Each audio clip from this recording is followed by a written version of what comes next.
Hello বন্ধুরা, sandwich কার না প্রিয়? সবারই ভীষণ প্রিয়।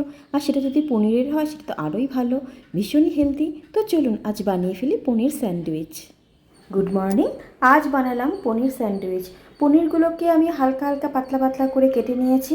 এবার প্যানের মধ্যে তেল গরম করে একটু বিট নুন, গোলমরিচ আর ভাজা মশলার মধ্যে আছে আমার জোয়ান, ধনে, জিরে আর মৌরি। এগুলোকে ভালো করে ভেজে আমি গুঁড়ো করে নিয়েছি।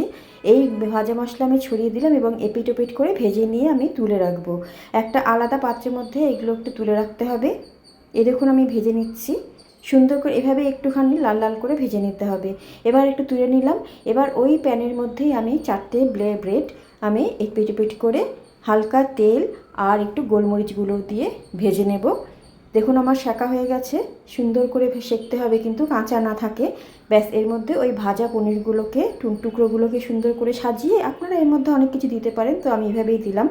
ব্যাস, দই দিয়ে তার মধ্যে একটুখানি গোলমরিচ গুঁড়ো দিয়ে পরিবেশন করুন। দারুণ টেস্টি হেলদি খাবার। ভালো লাগলো তো আপনাদের? যদি কারোর ভালো লেগে থাকে বাড়িতে বানিয়ে খাবেন, আর একটু লাইক শেয়ার কমেন্ট করবেন যাতে আমি মোটিভেট হই। Thank you so much. আবার আসছি নতুন কোনো রেসিপি নিয়ে।